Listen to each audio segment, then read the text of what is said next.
አብርሃም ባርኮን ሳያስበው ቤቱን ሸጠው። ባርኮም እጅግ በንዴት እንዴት ነው እንደዚህ የሸወርከኝ በማለት እየደበደበው ይገኛል። ንጹም እንግዲህ ለቁልጭ ደውላለት ነበረ። ከዛሬ ቀን ጀምሮ ወደ ስልኬ እንዳትደዊ ብሎ ማስጠንቀቂያ ሰጣት። እሷም እጅግ አልቅሷና ተከፍታ ትገኛለች።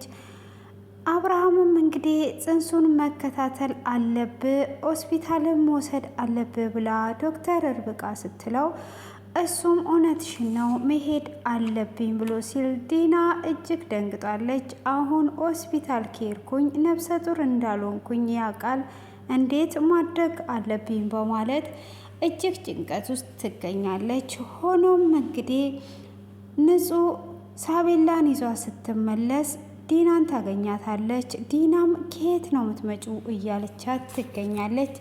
ሰላም ሰላም ውድ ቤተሰቦቼ ሰላማችሁ ብዝት ይበልላችሁ። ቀጣዩን ክፍል ይዤላችሁ ቀርብ ያለው እስከ መጨረሻ እንድትከታተሉኝ ስል በአክብሮት ጋበዝኳችሁ። ስለምትከታተሉም ከልብ እያመሰገንኩኝ በባለፈው ክፍል እንግዲህ ትንሽ ላስታውሳችሁ። ንጹህ እንግዲህ ከሀምላል ጋር ልታገናኛት ሳቤላን ይዟ ወጥታ እያወሩ ነበረ። ሆኖም በስተመጨረሻ ባርኮን እየወጣ እያለ ስልክ እያወራ ንጹህ እንዳየችው ነበር ክፍሉ የተጠናቀቀው። ሆኖም እሱን ስታይ እጅግ ትደነግጣለች። እሷም እንግዲህ እጅግ ከደነገጠች በኋላ የምትሆነው ነገር ግራ ይገባትና ሳቤላን አሁኑኑ ወደ ቤት መመለስ አለብን ብላ ትላታለች። ሆኖም ሀምላል ትንሽ ከሷ ጋር ልቆይ ብላ ብትላትም አይደለም አሁን ቶሎ ብለን ወደ ውስጥ መመለስ አለብን ብላ ትላለች። ሳቤላም ከአክስትሽ ጋራ ትንሽ ቆይታ ማድረግ እፈልጋለሁ፣ አክስትሽ ደስ ብላኛለች ብላ ብትላትም እሷም አዎ እኔም ትንሽ እንቆይ ብላ ብትል ሰው መጥቷል በማለት እንግዲህ እምቢ ብላት ይዟት ትሄዳለች።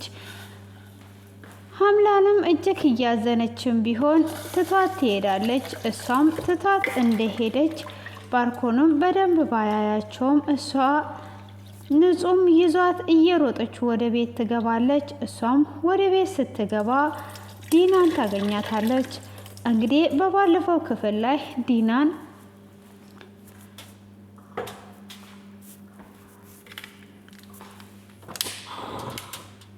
እንደተጠራች ነበረ ዶክተር ርብቃና አቢ ሆነው ጠርተዋት ነበር። ሆኖም ለምንድን ነው እየጠራችኝ ብላ ስትል ስለ ጽንሱ እንድናወራ ነው በማለት ጠርተዋት ስለነበረ ምንድን ነው ስለ ጽንሱ ልታወሩኝ የፈለጋችሁት በማለትም ትጠይቃቸዋለች። ዶክተር ርብቃም ጽንሱን መከታተል አለባችሁ፣ ምግቡንም አረማመድሽ ሳይቀር ማስተካከል አለብሽ ብላ ስትላትም እሷም ምንድን ነው ማስተካክለው ችግር የለውም ብላ ስትልም አብርሃምም እውነትሽን ነው ዶክተር ርብቃ መከታተል አለብኝ ያለውን ነገር ማወቅ አለብኝ ብሎ ይላታል። አዎ ለጽንሱ ሕክምናም ወስደካት መታየት አለባት ብላ ስትል እሷም እንግዲህ አይ እውነት ያረገዝኩ መስሎ ነው እንዴ አይ እያለች እንግዲህ እያሾፈችበት ትገኛለች። ሆኖም እንግዲህ በስተመጨረሻ ዶክተር ርብቃም ይዘካት ሄደህ መታየት አለባት ብላ ስትለውም በፍጹም እኔ ራሴ ብቻዬን ሄዳለሁ በማለት ዲና ትደነግጣለች። ሆኖም አብርሃም ከአንቺ ጋር መሄድ አለበት ጽንሱንም መከታተል አለበት ብላ ስትላትም አረ እንዴት ነው ጽንሱን የሚከታተለው? እኔ ራሴ የምፈልግበት መሄድ እችላለሁ በማለትም ስትመልስ እኔም እኮ የልጁ አባት እንደሆንኩኝ እንዳትረሺ፣ ስለዚህ እኔም ከጎንሽ ነኝ ብሎ ይላታል። እሷም አሁን ከኔ ጋር ከሄደ በኋላ ላይ ደግሞ ችግር ይፈጠራል፣ እንዴት አድርጌ ነው ከኔ ጋራ እንዳሄድ የማደርገው? እንዳላረገዝኩኝ ካወቀ ሁሉ ነገር ይበላሻል በማለት ታስባለች። ዶክተር ርብቃም የሆነ ነገርማ እየፈራችው አለ፣ እዚህ ላይ መድረስ አለብኝ። ለምንድን ነው ስለ ሕክምና ሲወራ እንደዚህ የተደናበረችው ብላ ትላለች። አብርሃምም ዲና ደህና ነሽ ወይ ደንግጠሻል እኮ ብሎ ይላታል። አይ አባቴ እኔ በጣም ደህና ነኝ ብላ ትለዋለች።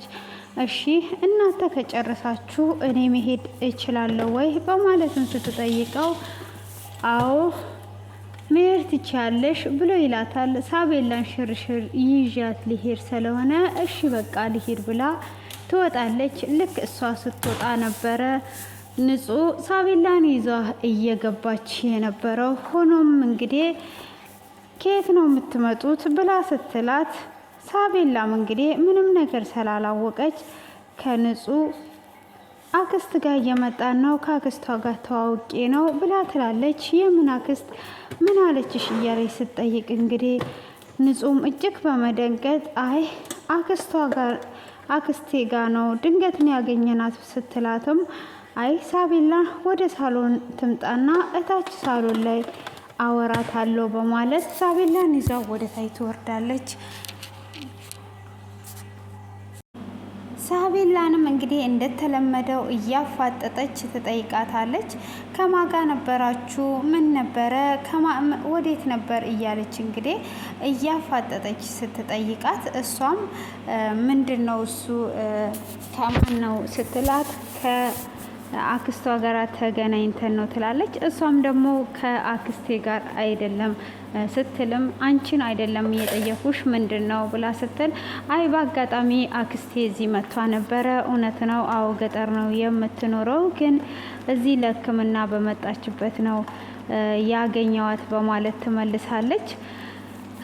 ሳቤላም እንግዲህ በጣም ታሳዝናለች። የእሷ አክስት ደስ ትላለች ብላ ስትልም እንዴት ተገናኝታችሁ ነው ስትል በስተመጨረሻ እንግዲህ ንጹህም በጣም ደንግጧ ነበረ። በቃ ዛሬ ተዋረድኩኝ፣ መጀመሪያ ለሳቤላ መንገር ነበረብኝ በማለት እንግዲህ እየተጸጸተችም ቢሆን በስተመጨረሻ ላይ እንግዲህ ሳቤላም የእሷን መደናበር አይቷ ሱቅ ስንሄድ ድንገት አግኝተናት ነው ብላ ትላለች።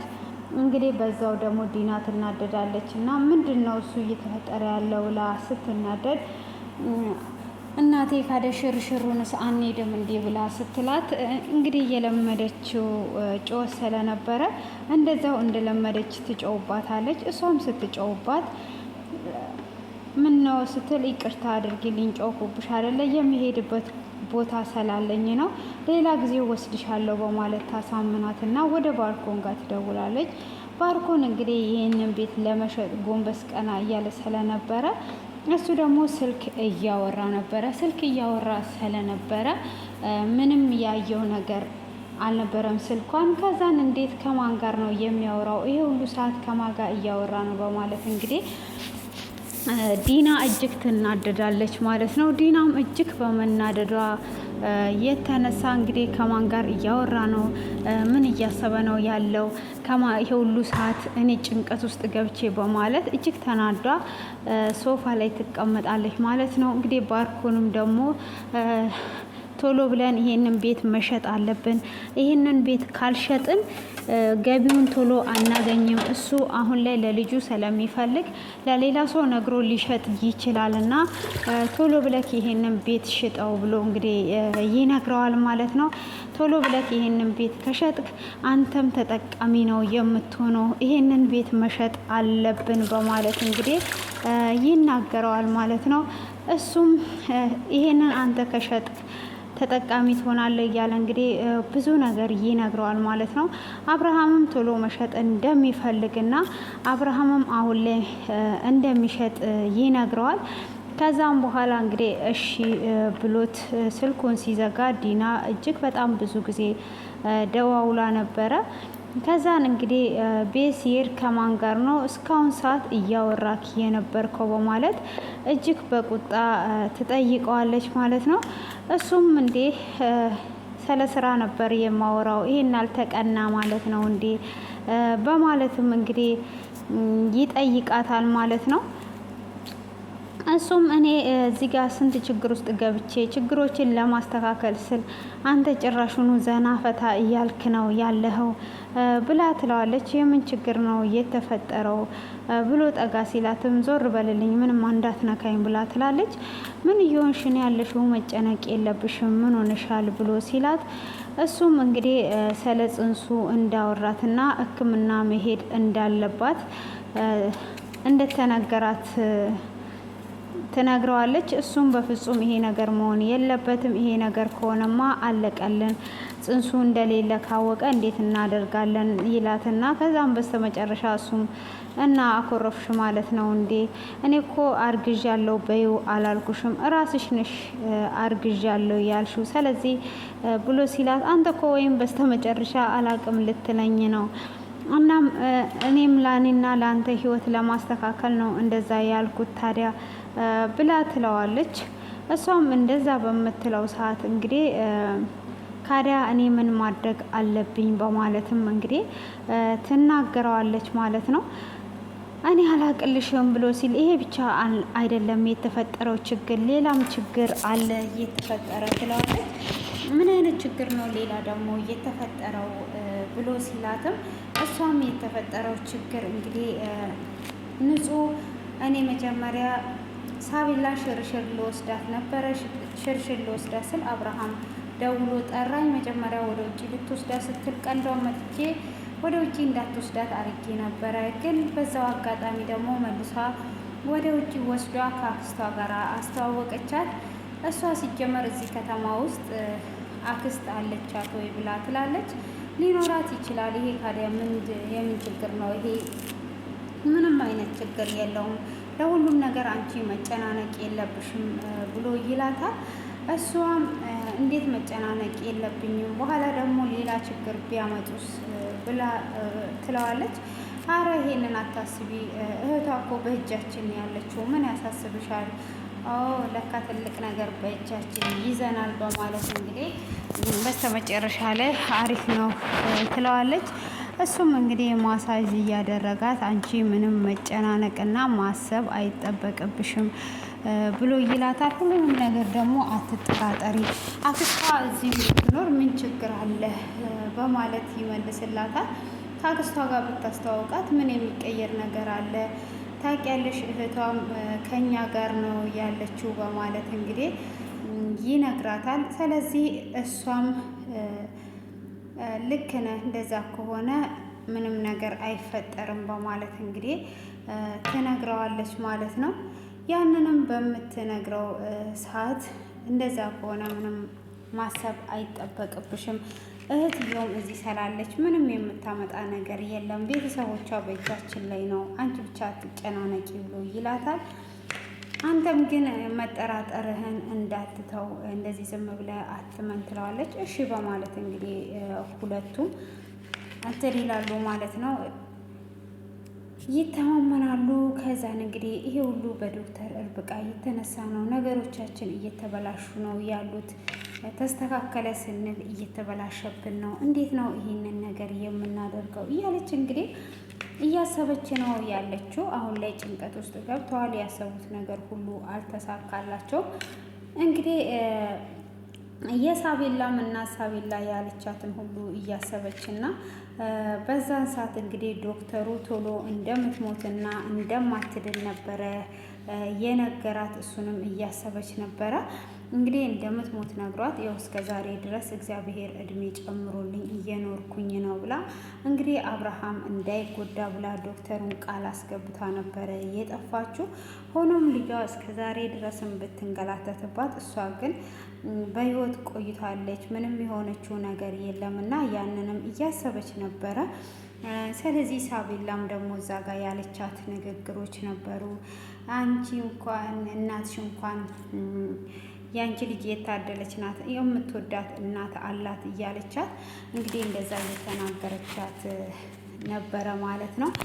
ስለዚህ እሷም ደግሞ አሁን ላይ ግራ ገብቷታል። ልጄ በናፍቆት እየተጎዳችብኝ ነው ያለችው እያለች እንግዲህ እስካለች ድረስ ወደ ልጇ ልትመለስም ነው።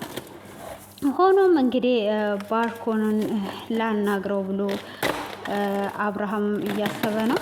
አብርሃምና ሳቤላ መኝታ ክፍል ሆነው ሳቤላ ማሳጅ እያደረገችለት ሳለ በደንብ አርገሽ አርገኝ እያላት እየተጫወቱ እያለ ሳቤላ ግን አክስት አላት ወይስ የላትም ብላ ትጠይቀዋለች። እሱም ምን አይነት ጥያቄ ነው ደግሞ ሲላት፣ አይ ሳቤላ አክስት አላት ወይስ የላትም ብላ ትጠይቀዋለች ማለት ነው። እሷም በምትጠይቀው ሰዓት ድንገት ትመጣለች ማለት ነው። ዲና ድንገት በመጣችበት ሰዓት እንዴ አባትና ልጅ እያማችኝ ነው በማለት ስትልም አቶ አብርሃሙም ተነስቶ ልወጣ ነው ባርኮን አለ ወይ ባርኮንን ማናገር እፈልጋለሁ ብሎ ይላታል። እሷም አዎ አለ ስትለው እሱን ላውራው በማለት እንግዲህ እሱ ወደ ታች ይወርዳል ማለት ነው። በዚህንም ሰዓት ደግሞ ባርኮን ቁልጭን ንጹን ይዟት ነበረ። ንጹም ኮስተር ብላ ሄዳ ዋሺ ያልከኝን ሁሉ ዋሽቻለሁ፣ አብርሃምን አናግሬዋለሁ፣ ስለዚህ እህቴንና እናቴን ለቀቃችሁ ወይ ብላ ስትለው እህትሽን አልለቀቅናትም ብሎ ይላታል። ምንድን ነው የምትፈልገው አለበለዛ ደግሞ ስትል አለበለዛ ምን ልታደርጊ ነው ብሎ እንቅ አድርጎ ይዟት አንቺ ይሄንን ነገር ከተናገርሽ እህትሽን እንለቃለን ብለኸኝ ነበረ፣ ስለዚህ እህቴን የለቀቀው የት አለ ብላ እንግዲህ አፋጧ ትጠይቀዋለች። እሷም በምትጠይቀው ሰዓት እሱ አንቋት በነበረበት ሰዓት አብርሃም ይመጣል። አብርሃምም ያያትና እንግዲህ እንደ ድሮ ምንም እንትን ያለ ነገር የለም። ምን እያረጋችሁ ነው? አንቺ እዚህ ምንድን ነው መሰሪው ብሎ ሲላት አይ እኔ ላዛት ጠርቻት ነው ብሎ ይለዋል። እሺ በቃ እኔ ባርኮንን ላወራው ነው ዞር በይ ብሎ ይላታል። ዞር በይ ያለሽ አይደል እንዴ ሂጂ ብሎ ይላታል። ንጹም እጅግ ታለቅስና ትከፋና ትሄዳለች። አብርሃም እንግዲህ አደራ ስለሰጠው ጉዳይ ነው ላወራክ የመጣሁት በማለት ሲጠይቀው እንግዲህ እሱም በሚጠይቀው ሰዓት ምንድን ነው እሱ ብሎ ሲል ጭራሽ አደራ የሰጠውክን ረሳክ ማለት ነው እንዴ ብሎ ይለዋል። እሱም አይ ስለቤቱ ከሆነ አልረሳውም፣ እኔም እኮ ስለ ሳቤላ ነገር ያሳስበኛል፣ 1-2-3 ሰው አናግር፣ ስለዚህ አሁን ምንም ችግር የለውም ሲለው እንግዲህ እሱም ብዙ ሰው እንዳወራ ይነግረዋል። እንዴ ሁሉ ሰው አውርተ ነበር እንዴ እያለው እንግዲህ መሀንዲሱ ይደውልለትና የሚገዛውን ሰው ያናግረዋል። ባርኮንም እጅግ ተናዶ ፈዞ ነበረ። ሊደበድበውም አስቦ ነበረ። እንግዲህ ሳይደበድበው ቀረ እንጂ ሊደበድበውም አስቦ ነበረ። በዛ የተነሳ እንግዲህ እጅግ ደንግጧል። ሆኖም ንጹም እንግዲህ ወደ ርብቃ ጋር ትሄድና አብርሃም እንደጠላት ትነግራታለች። እሷም በፍጹም አይጠላሽም፣ ከልቡ አይደለም፣ ነገሮችን እስኪደርስበት ድረስ ነው ብላ ስትል እኔ እስካሁን ድረስ የማረባ ነኝ፣ እስካሁን ለቁልጭ ሳልደውልለት ብላ ትላታለች። እሷም በምትልላት ሰዓት ስልኬ እሱ እስከዚህ መጥቶ ስልኬ ራሱ አይሰራም ብላ እንግዲህ ትደውላለች በዶክተር ርብቃ። እሱም ድምጿን እንደሰማ ተናዶ ይዘጋል ማለት ነው። እሱም ተናዶ እንደዘጋ እንግዲህ ትደውልለታለች ማለት ነው። ደጋግማ ስትደውልለት አንቺ እንዴት ነው ለችግርሽ ብቻ ነው የምትፈልጊኝ? ሌባ አስባልሽኝ፣ ምንድን ነው እየሰረኩት በማለት እንግዲህ ይናገራታል ማለት ነው። በዛኑ ሰዓት እንግዲህ ስልኩን ደግሞ ጆሮዋ ላይ ይዘጋል። ንጹም እጅግ ታዝናለች። አሁን እሱም ጆሮ ላይ ስልኩን ዘጋ። አብርሃምም ጆሮ ላይ እሱም ጠልቶኛል፣ እኔ በቃ ካሁን ወዲህ ብቸኛ ነኝ በማለት እጅግ እያዘነች እያለቀሰች ነበረ ማለት ነው። ዶክተር ርብቃ ምንም ነገር አታልቅሽ፣ ምንም አትጨነቂ፣ ሁሉም ነገር ያልፋል፣ ሁሉም ነገር ይስተካከላል እስኪያውቁ ድረስ ነው በማለት እንግዲህ እያባበለቻት ነው። ሆኖም እንግዲህ እዚህ ጋር ሁሉም እሷ እንዳሰበችው የሆነላት አይደለም። እሷ እያደረገች ያለችው በመልካምም ቢሆን እነሱ ግን ወደ ሌላ እያሰቡበት ይገኛሉ ማለት ነው። ሆኖም ዛሬ ላይ ቁልጭ ዘግቷታል። እንግዲህ ብዙ ዋጋ ከፍሎላታል። እሱም ደግሞ እውነቱን ነው ማለት ነው። እንግዲህ የንጹህ እህት ለማምለጥ ልጁን አማለው ነበረ። እሱም እንግዲህ እውነት መስሎት ሲስማት እንግዲህ ሊስማት ሲል እጆቿና እግሮቿ ስለታሰሩ ይፈታተንና ከንፈሮቿን ሊስምስል ጉሽም አድርጋው ታመልጣለች። ሆኖም አመልጧ ግን በስተመጨረሻ ይዟታል ማለት ነው።